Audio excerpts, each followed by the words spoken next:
Gentle parenting is a scam. Okay, gentle parenting বলে আসলে কিছু নাই।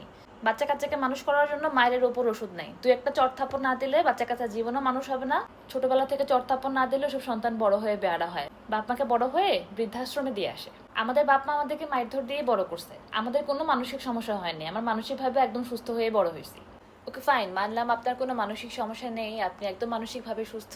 একটা প্রশ্ন করি, একটা ছোট্ট নিষ্পাপ শিশুকে কথা শোনানোর জন্য, ডিসিপ্লিন করার জন্য আপনি তাকে মারছেন, গায়ে হাত তুলছেন, যেটাকে বাই দ্য ওয়ে জাতিসংঘ আইন চাইল্ড অ্যাবিউজ বলে, এবং আমাদের দেশ জাতিসংঘের একটা সদস্য দেশ।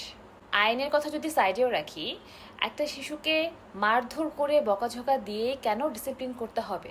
আপনার ছোট শিশুটা যখন হামাগুড়ি দিতে শেখেনি, সে বসতে শেখেনি, তখন তাকে আপনি ধৈর্য ধরে শিখিয়েছেন।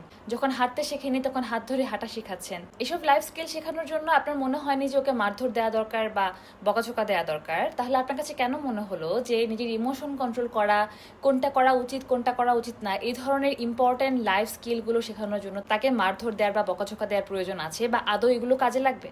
মাত্র কয়েক বছর হয়েছে পৃথিবীতে এসেছে, ব্রেন এখনো পুরোপুরি ডেভেলপড হয়নি, যার এখনো নিজের ইমোশনের উপর নিয়ন্ত্রণ নাই। ব্রেনের যে পার্টটা লিটারেলি ভালো খারাপ উচিত অনুচিত এগুলোর মধ্যে পার্থক্য বোঝাতে হেল্প করে একটা মানুষকে, সেই পার্টটাই ওই বাচ্চাটার ভেতর ডেভেলপড না। এমন একটা মানুষের কাছ থেকে আপনি এক্সপেক্ট করছেন যে সে নিজের ইমোশন কন্ট্রোল করবে, সে নিজের বিহেভিয়ার কন্ট্রোল করবে, কিন্তু আপনি একজন ফুল অ্যাডাল্ট পার্সন হয়ে ডেভেলপড ব্রেন নিয়েও নিজের উপর কোনো কাজ করতে রাজি না, নিজেকে চেঞ্জ করতে রাজি না, বা সেইটুকু পরিশ্রম বা সময় আপনি দিতে রাজি না, তাহলে কি আসলে আপনি মানসিকভাবে সুস্থ?